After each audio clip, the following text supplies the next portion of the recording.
Kalau UMKM itu diwujudkan bantuan modal dan bantuan promosi. Waktu itu Pak, kan belum banyak aplikasi waktu itu. Ya, maksud saya konkretnya bentuknya. Kalau ada event-event promosi pameran, itu dipilih bergantian UMKM untuk ikut promosi.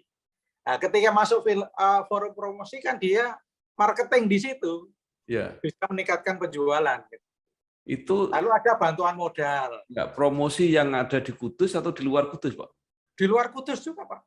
Ada yang di Jakarta, bahkan ada yang di luar negeri juga ada. Di Jawa Tengah banyak gitu. Di Jakarta sering.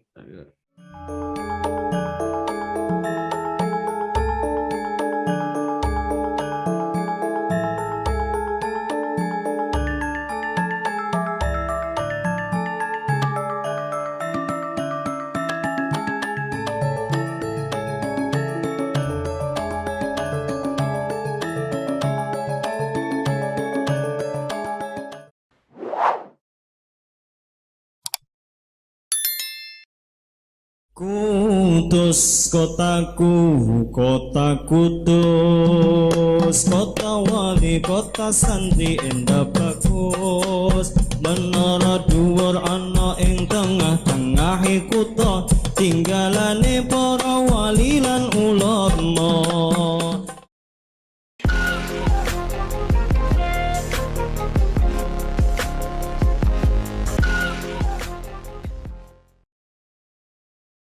Assalamualaikum warahmatullahi wabarakatuh.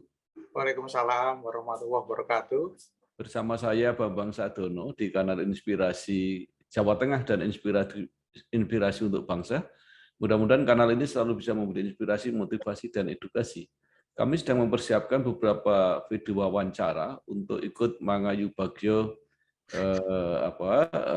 kenangan dan perjuangan Bapak Mustofa yang 10 tahun menjadi Bupati Kudus. Nah, saat ini saya sudah bersama dengan salah seorang mitra atau rekan kerja Pak Mustofa, yaitu Bapak Dr. Andes Broto Subagio MM. Betul Pak ya? Ya, betul. Ya. Beliau terakhir menjabat asisten 1 bidang pemerintahan Pemkab Kudus, ya. Tapi sekarang sudah purna. Ya. Apa kabar Pak? Baik-baik Pak. Alhamdulillah. Pak Broto ini lahir di Salatiga tahun 16 Desember 1952, betul Pak ya?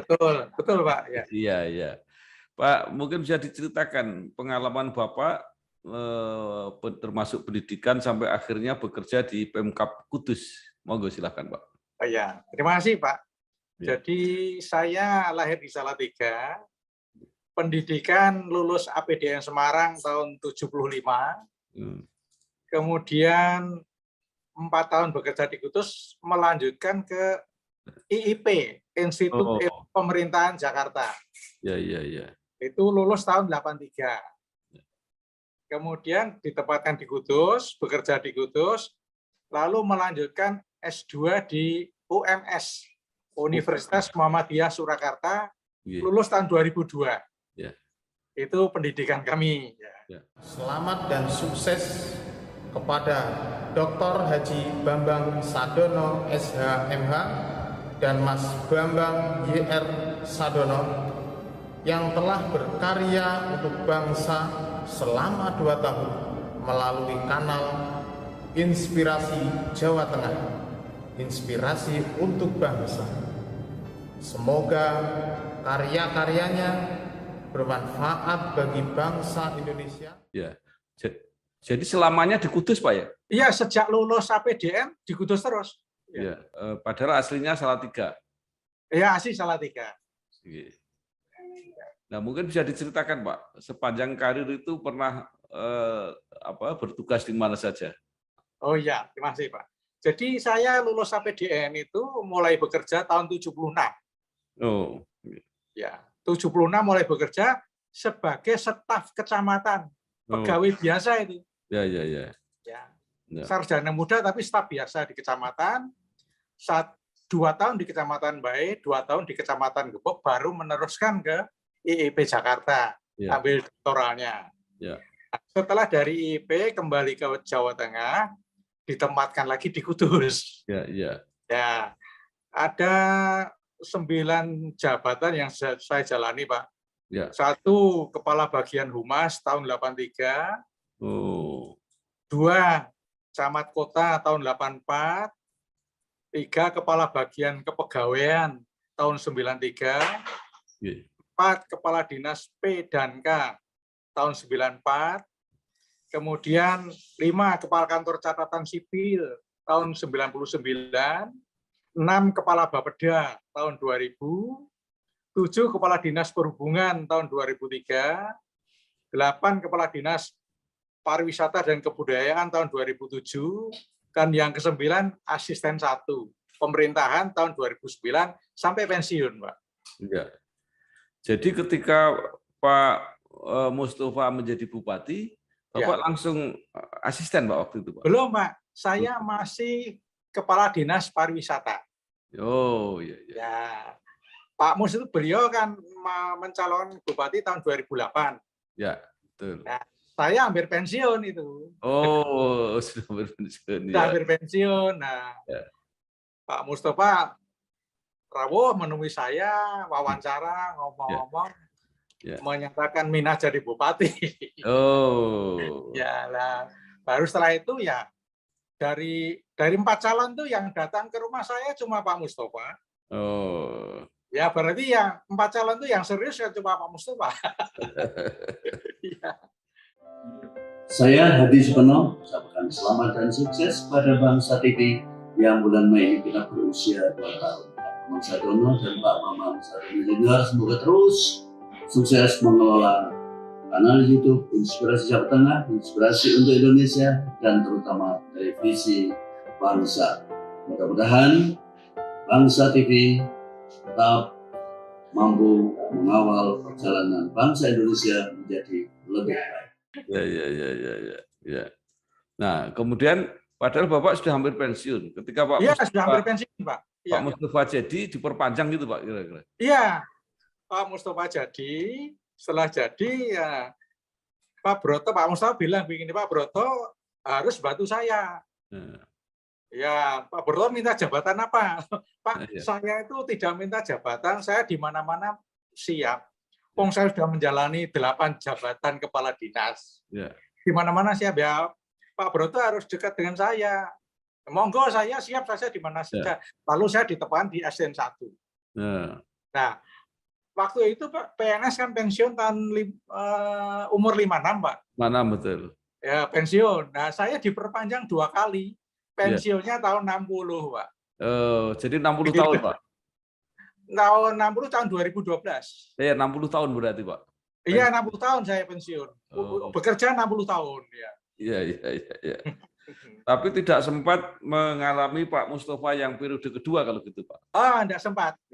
Saya hanya mengawal 1 periode. Nah, menurut Bapak apa yang kira-kira 1 periode itu yang dilakukan Pak Mustafa waktu itu?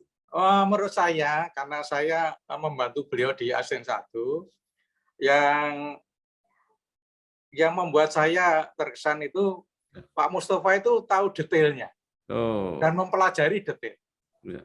Dan menurut saya pemimpin seharusnya begitu, tahu detailnya. Jadi artinya ya tidak bisa dihapusi anak buah, tapi juga bisa mencarikan solusi. Tidak asal pokoknya itu bisa kan, tidak bisa begitu. Nah, kemudian karena saya mengenal tahun 2008 lalu jadi Pak Bupati, kepemimpinan yang saya perhatikan beliau itu waktu periode pertama itu saya juga menyarankan Pak, yang penting itu diperhatikan kepentingan rakyat. Nah, akhirnya beliau selama periode pertama tidak membangun bangunan-bangunan yang fisik monumental, Pak. Tapi mengarah pada kebutuhan-kebutuhan rakyat. Nah, saya mendampingi beliau untuk itu, gitu.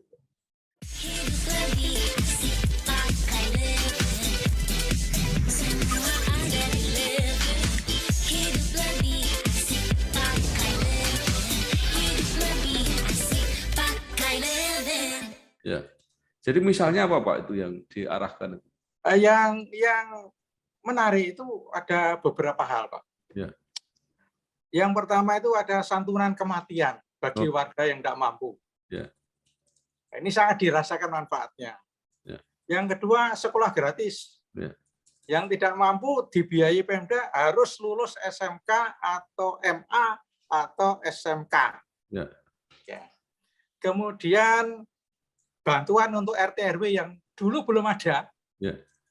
Zamannya Pak Mustafa pertama kali diberikan itu. Tiap tahun ada bantuan uang untuk RT dan RW, bantuan operasional.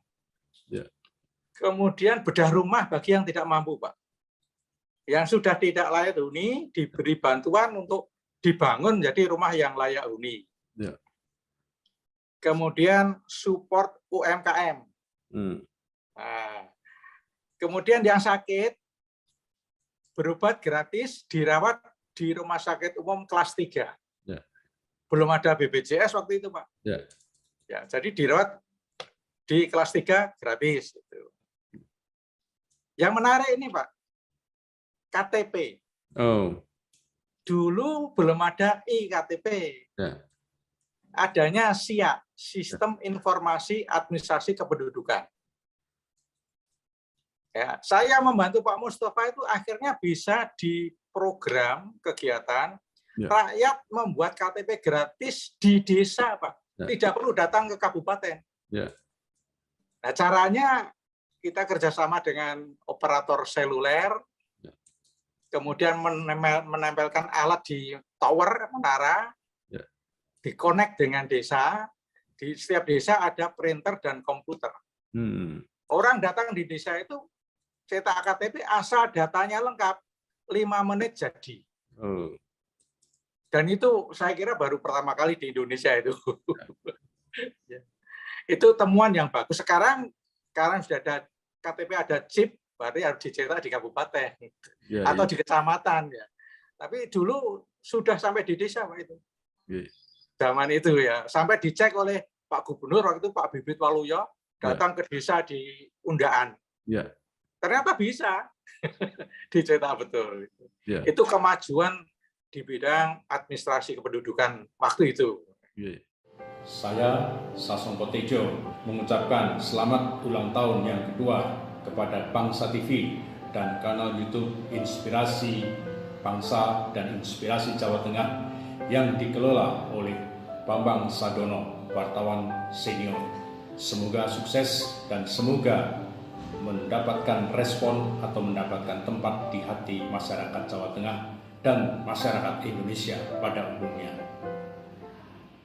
Nah, yang terutama yang UMKM tadi, Pak, itu apa? Aplikasinya seperti apa membantu UMKM itu? Kalau UMKM itu diwujudkan bantuan modal dan bantuan promosi. Waktu itu, Pak, kan belum banyak aplikasi waktu itu. Maksud saya konkretnya bentuknya. Kalau ada event-event promosi pameran, itu dipilih bergantian UMKM untuk ikut promosi. Nah, ketika masuk forum promosi kan dia marketing di situ, bisa meningkatkan penjualan. Itu lalu ada bantuan modal. Promosi yang ada di Kudus atau di luar Kudus, Pak? Di luar Kudus juga, Pak. Ada yang di Jakarta, bahkan ada yang di luar negeri juga ada. Di Jawa Tengah banyak gitu. Di Jakarta sering. Lalu caranya memilih gimana, Pak? Itu kalau yang dikirim ke luar negeri apa enggak menjadi keirian yang lain gitu? Itu diseleksi oleh teman kami di bagian perekonomian sama asisten 2. Mana yang layak tampil, yang belum layak tampil dipersiapkan dulu gitu. Supaya nanti layak tampil gitu. Nah, ini catatan Bapak ya sebagai seorang pejabat. Lalu kira-kira kalau bagi warga sebagai orang biasa gitu apa yang dikenang dari Pak Mustafa ini? Kalau warga biasa ini, Pak, banyak program-program ketika periode pertama itu dirasakan manfaatnya oleh rakyat kecil. Yang saya utarakan tadi, manfaatnya banyak. Kemudian yang diingat juga Pak Mustafa itu pada saat itu membangun Bendung Logung. Oh. Ya, dulu sudah puluhan tahun belum terlaksana, itu akhirnya terrealisasi. Ya menarik juga itu Pak. Waktu itu kan ada juga yang demo menolak. Ya. Ya, saya sendiri sebagai asisten satu sempat disandera oleh pendemo. Oh. Iya, ya saya jelaskan itu manfaatnya banyak ya, plus minus lah. Ya. Ya, setelah melalui beberapa perjuangan, akhirnya jadi Pak Bendung Logung di Jekulo. Ya, ya. Bahkan untuk wisata juga. Ya. Maka ya mungkin baru terbuka pikirannya sekarang oleh para pendemo dulu kan. Ya. Bu, pinjam mobil. Boleh, tapi nanti anterin ibu arisan dulu sama isin pulsa. Transferin buat bayar arisan, terus nanti ambilin cash juga. Pinjam mobil sekali, nantinya banyak. Makanya perbanyak transaksi, kumpulkan poin, lalu tukar dengan kupon undian di BNI Mobile Banking dan menangkan hadiahnya. Gak pakai nanti.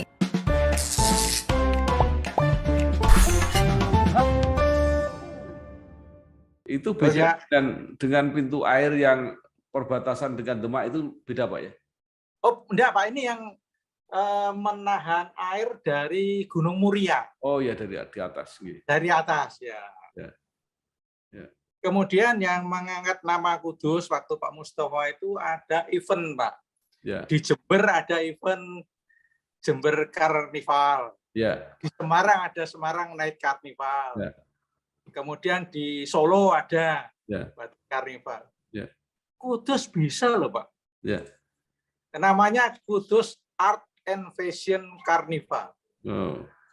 Nah, kalau di lain tempat diselenggarakan siang hari, di Kudus malam hari. Ya. Itu sangat-sangat terkesan bagi masyarakat juga. Karena Kudus kota kecil kok bisa bersaing dengan Jember, dengan Semarang, dengan Solo kan gitu Pak. Ya. Itu juga menarik itu. Sejarah yang menarik itu. Itu apa bukan karena Kudus walaupun kecil tapi potensi ekonominya besar karena pengusaha-pengusaha besar ada di Kudus. Betul Pak. Jadi sebenarnya Kudus itu di samping kota agamis tapi juga kota perdagangan dan industri. Jadi potensinya besar. Kreativitasnya juga besar. Etos kerjanya juga tinggi masyarakatnya. Jadi, nah itu yang dimanfaatkan. Sesuai dengan Gus Jigang itu Pak ya? Iya betul. Iya Gus Jigang betul. Ya, ya. Itu apakah perusahaan-perusahaan yang ada di Kudus yang terutama yang besar itu juga aktif membantu Pak untuk pemerintah? Perusahaan-perusahaan besar itu banyak membantu, berpartisipasi, membangun hal-hal yang bermanfaat untuk rakyat. Ya, ada yang memberi beasiswa. Ya itu ya cukup bermanfaat untuk kemajuan Kudus. Kalau dibandingkan dengan daerah lain di Jawa Tengah, apa Pak tingkat kesejahteraan ekonomi gitu, Kudus termasuk yang baik Pak?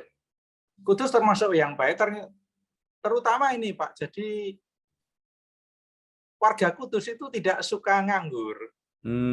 Etos kerjanya tinggi. Jadi kalau tidak bekerja di pabrik, ya dia menciptakan kerjaan sendiri di rumah. Ya. Itulah yang membuat Kudus itu dinamis gitu. Kudus itu kan dikenal sebagai apa? Produksi kretek, produksi rokok. Rokok kretek ya. Itu kelihatannya tenaga kerjanya aja dari Kudus sendiri sudah habis Pak ya kira-kira, karena kan mengambil dari daerah-daerah sekitar. Iya, antara lain dari Demak. Ya. Artinya memang nggak ada yang nganggur kalau gitu di Kudus. Sebenarnya boleh dikatakan bekerja semua, Pak. Ya. Jadi tidak bekerja di perusahaannya, dia bekerja di rumah, kerajinan, industri kerajinan rumah tangga, banyak yang begitu, Pak. Ya. Uang bungkus rokok aja dibuat di rumah, jalan ke pabrik. Ya, ya. Itu contohnya, Pak. Saya Mindo Sianipar dengan ini mengucapkan selamat kepada Bangsa TV yang dikomandani oleh Pak Bambang Sadono. Kiranya Bangsa TV bisa melanjutkan program-programnya yang memberikan inspirasi buat bangsa ini. Terima kasih. Merdeka. Nggih. Nah, kalau menurut Bapak apa saja sebenarnya yang monumental, artinya tadi kan yang dikenang oleh masyarakat, tapi yang membawa Kudus ini dikenal oleh daerah-daerah lain gitu semasa Pak Mustofa? Kalau dikenal daerah lain ya ini Pak, dia sebagai kota industri dan perdagangan. Jadi produk-produk Kudus itu banyak dikenal di luar Kudus. Jadi dari produk industri dan produk perdagangan. Seperti industri konveksi itu sampai ke luar Jawa. Produknya di Kudus dipasarkan di Pasar Kliwon. Dan produk makanannya kan juga terkenal, Pak, jenang. Oh iya, itu sampai ada teman-teman yang dari luar Jawa datang ke Kudus hanya untuk makan garang asem. Ya. Ada garang asem, ada sate kebo, ada soto Kudus, macam-macam. Artinya itu, menggunakan nama Kudus kan jenang Kudus sama soto Kudus. Iya.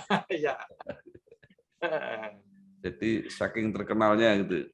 Iya. Nah Pak Broto, sekarang Pak Mustofa kan sudah tidak di Kudus dan menjadi anggota DPR. Ya. Bagaimana hubungannya dengan masyarakat Kudus sampai saat ini? Kalau Pak Mustofa itu kan punya link dengan partai PDI Perjuangan. Ya. Nah, mestinya beliau bisa menggunakan link itu, pengurus cabang Kudus sampai ke bawahnya itu kan kader-kadernya.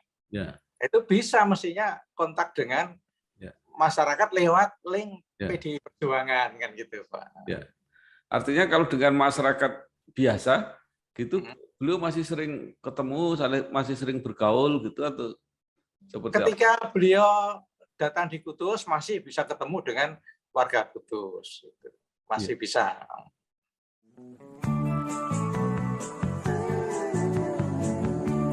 Soal KPR dan punya rumah, dari dulu cuma ada satu nama, satu bank yang megang banget. Sekarang A sampai Z-nya serba digital buat kita. Cukup satu website untuk mulai cari hunian yang oke.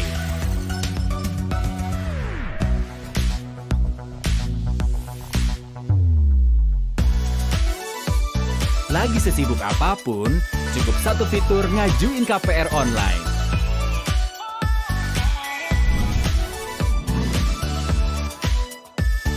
Sampai satu aplikasi biar gampang bayar biaya rutin. Kini, semua ada di jarimu.